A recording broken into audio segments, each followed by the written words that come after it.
Anything I'm waiting for?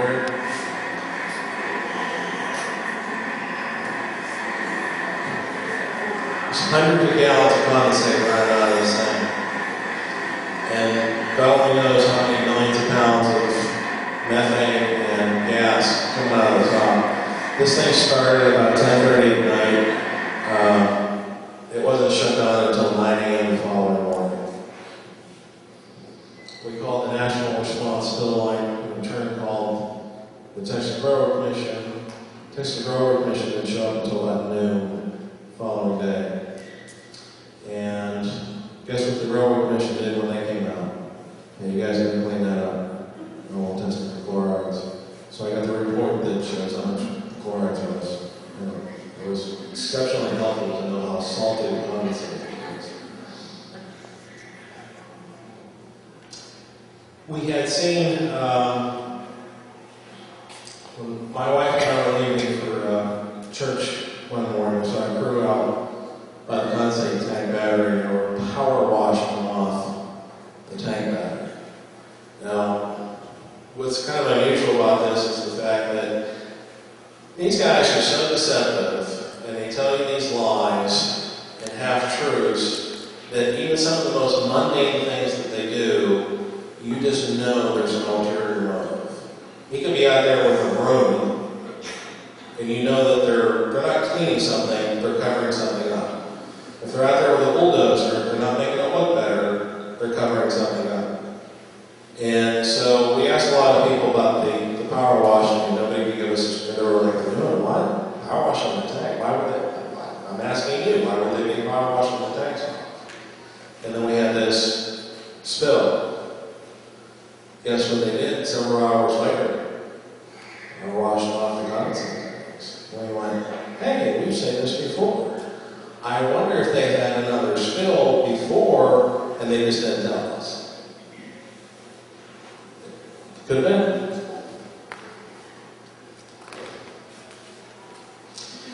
In a similar video, that free video, if you thought the 59 parts per billion was high, the second video in the same spot out of those valve coverings, they actually measured 120 parts per billion, just a little over the 1.4 limit, don't you think?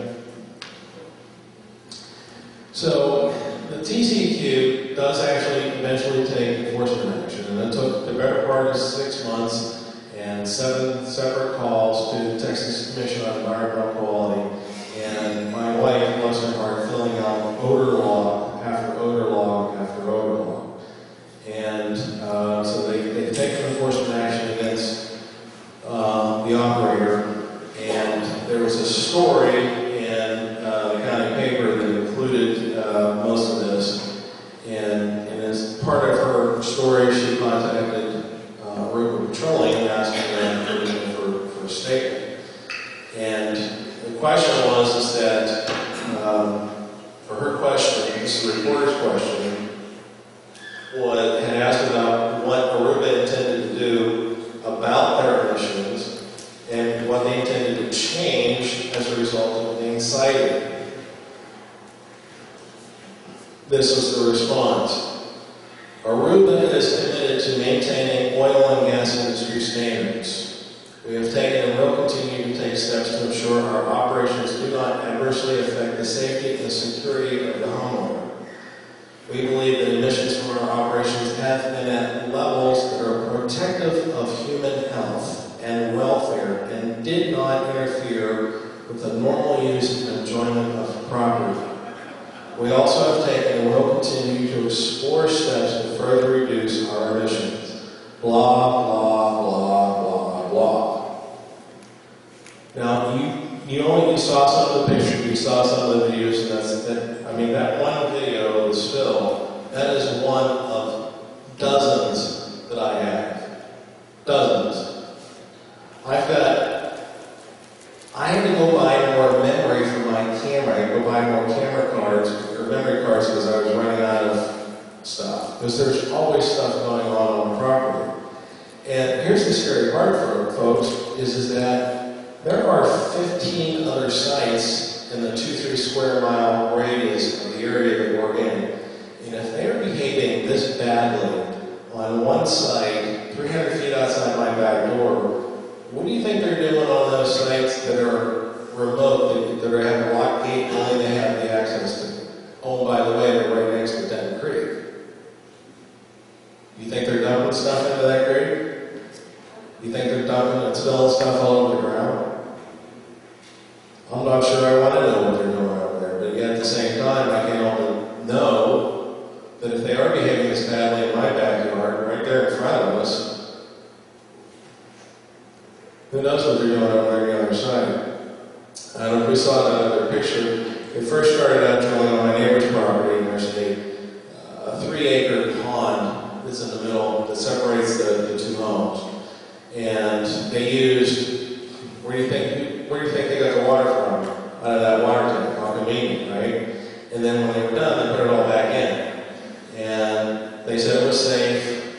And the old man that lives over there, neighbor, actually got him to sign a contract that he drew up that said that it would be safe for the fish, because it's a stocked fish tank. It would be safe for the fish, it would be safe for cattle to drink, and safe for horses.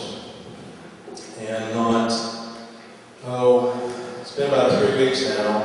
The kids, the grandchildren, found a small amount, I think it's about 10 or 12 dead fish. And the fish had been dead for a while. They were on the windward side of the tank. And so the neighbor called the operator, and the operator sent somebody out there real quick to go try to scoop up them fish and take a water sample. And I got over there and I did not let anything off the fish, because if we made off the fish, we'd never see them again. And it's a good thing they don't, because I paid, even though they're not my fish, it wasn't my water, we paid to have it tested done. Those fish are loaded with cadmium. Cadmium, if you don't know, and again, I'm not a scientist, the only thing I can tell you about cadmium is 2 things. One is that it is a heavy metal, and it is also commonly found in cement kiln dust, which is what they pour into the waste pits to help solidify the pit. The waste pit is only a couple hundred feet away from where this water tank is. And the day that they put it into our pit, the wind was blowing, and we see these big clouds of white powdery stuff going all over the place. About a week, it's been maybe just even a week after the fish were found in there. Their eldest grandson was about 17 years old, and one of his friends decided to go swimming in this pond. Kid's been swimming in this pond their whole life. Later that afternoon, they were both rushed to the emergency room with respiratory issues and a rash that covered their entire body. Just a coincidence? Oh, well, up to their neck. Guess where they were swimming to? Up to the neck. Just this past week, on our property, Aruba Petroleum installed what I'm calling it is an incinerator. So instead of just letting these emissions, that pipe that's running across the top that you saw, this emissions coming out, they've now replaced it with this 15-foot tall vent stack, and it actually burns those gases instead. So we've treated one gas or one emission for another emission. In the process of burning, they put off carbon dioxide, carbon monoxide, and hydrogen sulfide, H2S gas. And within hours, like 4 hours, our other neighbors that live down our hollow, their 7-year-old girl got a rash, a nosebleed. The mother came down with a rash. One of their chickens died, and one of the dogs was sick. And the day before this, before they put it in, one of our horses got sick, one of our dogs had a seizure. I guess this is all just coincidence? Or do we have a problem with the air where we're at? Aruba is committed to maintaining oil and gas industry standards.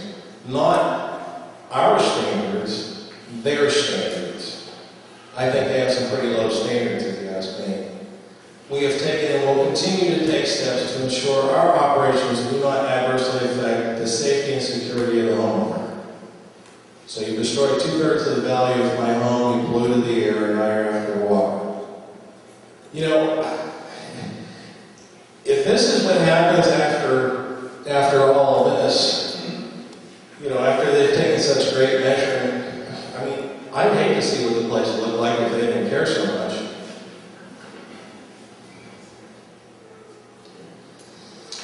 This is not Aruba, this is actually Devon. And they are, it's about 200, 300 yards behind a school. Guess which 10-year-old kid goes to this school? My daughter. We can't get away from her. She sits next to the drilling rig all day when she's in school, and then she comes home to that big mess that we have on our property. So this is the reason, really, that I come here to talk to you guys today. Because we have in Texas, unfortunately, very little say-so, very little law, and the law that exists does not exist for the benefit of the homeowner or the person that exists with the industry. And you folks are in a little bit more unique position, you have a little bit more regulation, and you're a little bit more better informed because you're getting some, you know, some activist groups that are starting to talk about and things like that. I was sitting where you were 7 months ago when I went to Calvin's town meeting because I wanted to learn more. I wanted to know what we were getting ourselves into, what we had been thrown into against our will. And all I can tell you is that I needed to learn as much as I possibly could about that dirty business because I knew that they weren't going to tell us the entire truth. And still to this day, they have not once, a single time, have come to me and said, hey, we had this accident, we had this spill, this is what we're doing about it, we're going to clean it up, we're going to make it right, doing that. They didn't do any of that. The only time that they actually even clean anything up is after you catch them doing it and put it on YouTube. Or you make them out and you have to embarrass them into doing things. And as much as I hate to say it, I have to embarrass my own regulatory agencies half the time into doing their job. Because when they have to make a decision, more often than not, it seems to always be in the favor of the industry and not of the homeowner. Remember the letter? Well, they didn't mean it. It was unintentional. Does unintentional fly in a court of law? Somebody has too much to drink, they're driving down the road and they crash into a family of 4, bad things happen, and is the defense going to be, well, I didn't mean to do that. Is that going to work? Probably not. So I'm not suggesting that what has happened to my family and on my property is guaranteed to happen on yours. I'm saying these things can happen because gas drilling is an inherently dangerous business. And the industry will not really tell you how dangerous it is. They don't want to talk about, you know, how many of their men or workers have been maimed and killed, and the people that suffer from cancer, and how many different people's waters they've polluted. They don't get into that. They send people out to spin it. And I'm going to leave you this one last little tidbit of information. Their drilling is predicated on a lie. They have to get you to buy the lie in order to drill. If they don't drill, they don't get paid. If they told you the truth, and you had some say-so over it, you're not going to let them drill. They don't get paid. They make the deals with the leaseholders, they don't make them with the homeowners. There's a reason for that. It's because it's all about the money. On the drive out here, you probably know where this is. It's not too far out where those windmills are, those power windows. Think of this. You know, the industry likes to say that it's about jobs. You know, if we have to do all these regulations here, thousands of jobs, we lost hundreds of jobs. Maybe consider this. If my neighbor, the one that had the daughter with the nosebleed, he installed a window. It powers his entire house. It takes up maybe 20 square feet on his 40 acres. It's on a concrete base. It powers his entire house. He has a two-story house. He's a hunter, so he has lots of, he's got 4 freezers, a couple of refrigerators, big widescreen TV, all the lights, the jacuzzi, the swimming pool, the whole thing. On a low usage day, the meter actually runs backwards, which means he's getting a credit towards his electric bill. That's assuming he has a bill to begin with. If this same company who came to us and tells us over and over, we have to drill because we have got to reduce our dependence on foreign oil. Okay? If that same company came to me and said, Tim, we're going to take 3 of your acres, and we're going to set up all these windmills that will power dozens and dozens of homes and businesses, and in exchange for this, instead of giving you $30,000, we're going to set you up with one of these windmills that's going to power your place. We probably wouldn't be having this conversation today. So, is it about reducing our dependence on foreign oil, or is it about the money we pay? It's about the money. I have some cards up here for you guys, and the contact information here if you want to learn a little bit more. Send me an email, hate mail, whatever. I'm available. Thank you very much for coming out tonight.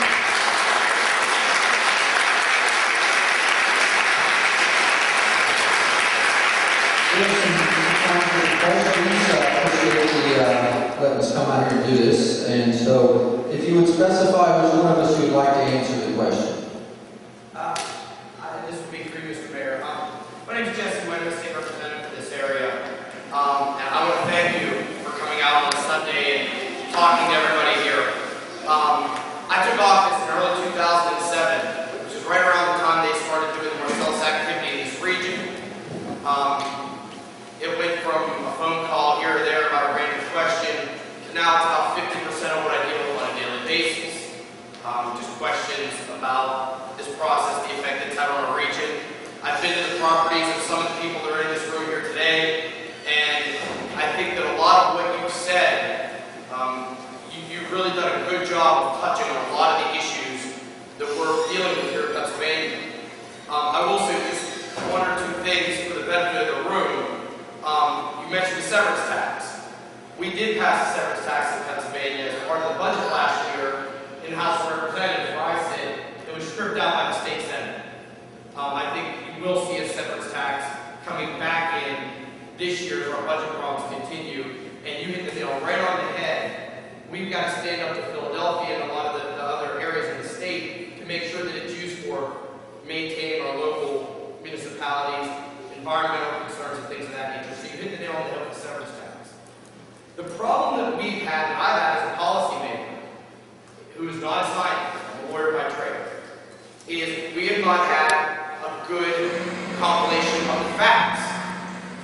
And that's the problem that we run into. For every time I get one set of facts from somebody, someone shows me 7 reports that say something else.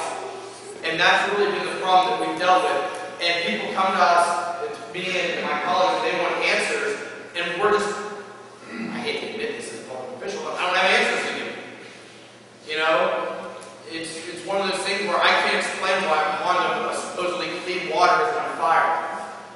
It doesn't, but clearly something doesn't add up. So you're absolutely right. And one of the things that we've been doing in Pennsylvania, because of the political problems of getting regulations passed, along with a lot of the oil and gas sector, which is very industry friendly, is what we've done is taken advantage of a Supreme Court decision and gone with local ordinances, local zoning ordinances. And I see there are some municipal officials here in the room, and Frank Levin's right there from Lyman Township, Cecil. They just passed an ordinance that's pretty restrictive.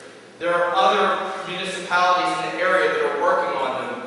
And, what we've come to realize is, and the Supreme Court has said it is, for right now, if you want to regulate and deal with a lot of the safety concerns that you're talking about, that's the avenue to do it in Pennsylvania. by far. So people, for the benefit of the room, people say, how do I get involved? What can I do? Talk to your township supervisors, talk to your borough councilman. The solutions are local zoning ordinances. That's the law. And you don't have to worry about getting the politicians from Philadelphia, Harrisburg, and everybody else to go along with it. You just need the people from the town where you live to be on board with it. And it's happening here, and it's going to continue to happen. And I think that that's one way that we could address all your concerns. So I didn't mean to give a speech. Right. I just wanted to address some of that. And I just want to let you know, I think you're right on with a lot of the stuff you're talking about. And it's not, people I think come to us and we don't have answers, and they get mad and think that we don't care. Right. It's not the case. This is complicated. New issues are springing up every day. And getting information like you're giving makes our job just a little bit easier, so I think. Great. Well, don't forget about your folks who live in rural areas as well. My district's almost all rural areas. This guy back here had a question. I have several questions. I have a comment concerning the state, which you may or may not agree with. But they've been mining coal in Pennsylvania for a couple centuries. Yet there are thousands of mine fires throughout the state. And the state budgets to cap or extinguish these mine fires, not even touching what the state had money, maybe 1% of them a year. So we got a couple hundred years of mining coal, and the state hasn't even begun to address the real issue of mine fires throughout the state. So how long is it going to get them to catch up to speed for this shale for true enforcement? We've been doing it for hundreds of years in Texas, and we still ain't got it right. Well, I know very little of the subject. I did read the paper as most of you read. What I read, what was particularly disturbing was the return of some of these waters and the particulate level in the water. Solid particulates makes it totally unusable even for the steel mills along the Monongahela River. Again, a concern for everybody that has water intake there. So, from a solids particulate level, not even speaking of carcinogens and things like that, the state of Pennsylvania isn't even there yet. And the article did say that there is legislation that's going to go into effect. You've got to give them lead time. 2011. Well, the day it becomes law in 2011, we're not going to have a whole marshal of inspectors running out and making sure everybody's doing what they should do. So how many years is it really going to be with the state budget, not your fault, where they really get up and enforce what the law says? Well, nobody ever knows if they're doing anything if they don't inspect. And it has to be inspected. It has to be regulated if you're going to do it. Well, having said that, leading to my question, if I may. Sure. You mentioned before that there are certain states that require, a green containment of these drillings. To your knowledge, what states are the premier states that perhaps this legislator could look at as an example and a model legislation for this type of enforcement? Colorado they require green completions and green technology, and they have a certain emissions threshold, and it's fairly low. If you get above that, you have to use the vapor recovery units. Has there anybody ever seen Split State that was based in Colorado? So you see some of the problem that they've had out there, and that's what it took to get that legislation in. So we have some other folks with some questions. Let's get back. I see that guy back over there. Do you know that the practice contains any harmful chemicals, and if so, they give off any harmful vapors? And another question, where do they mix the water with chemicals that they use to frack the wells? The mixing takes place on the well sites, and as we said, over 90% of the chemicals used in the fracturing process that are known have negative health effects, and they're volatile organics, means that they vaporize. So if there's a pit of them, then in theory they would vaporize and come off. That's what they're doing in the tank that Tim showed you where they're spewing out. They're vaporizing.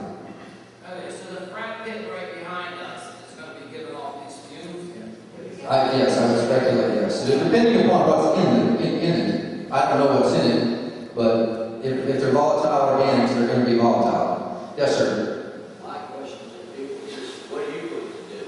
You have to call your politicians and pressure. They know what's going on, they're not doing nothing about it. Tim Sullivan's got several phone calls from people about the well water, he hasn't done nothing yet. That's right. You people must realize something.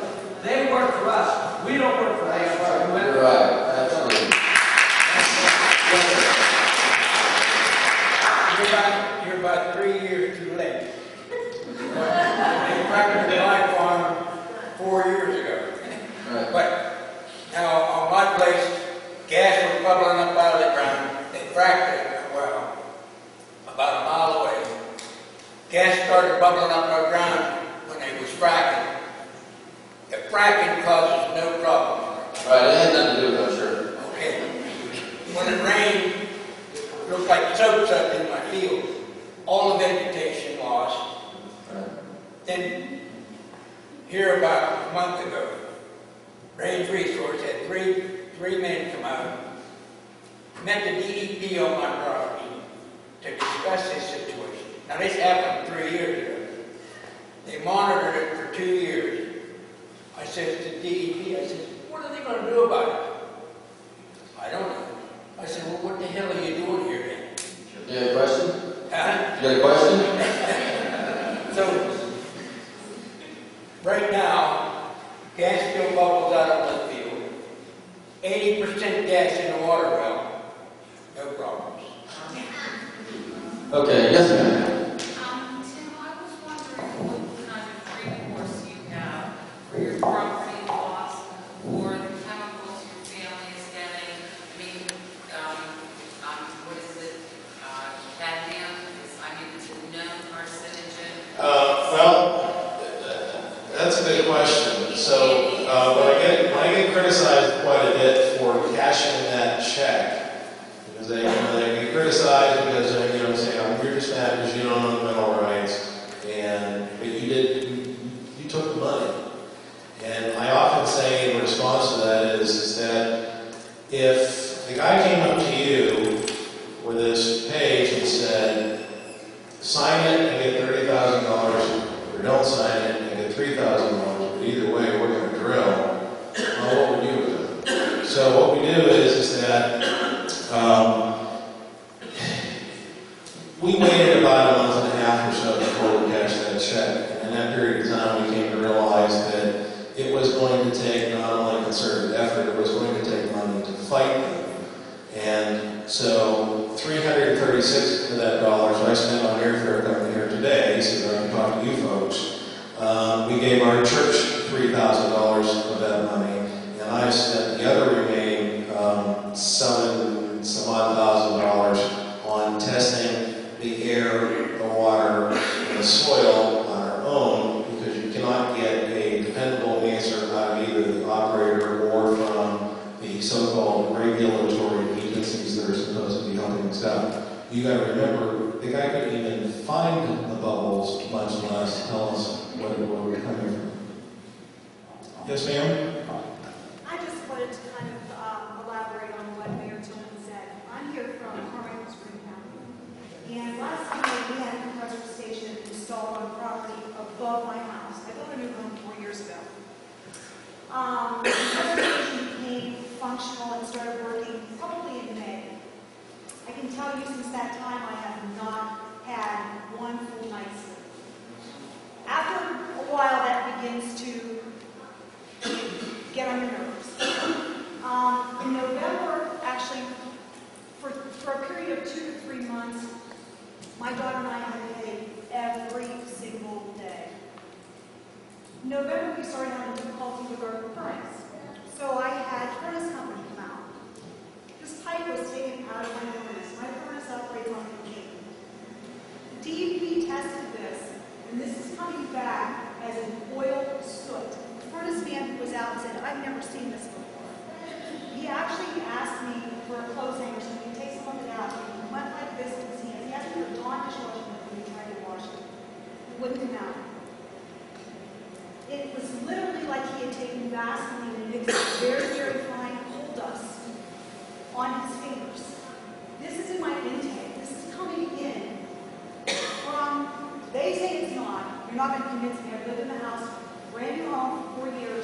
and this has never been in my pipes. We had to replace all of the pipes in my furnace.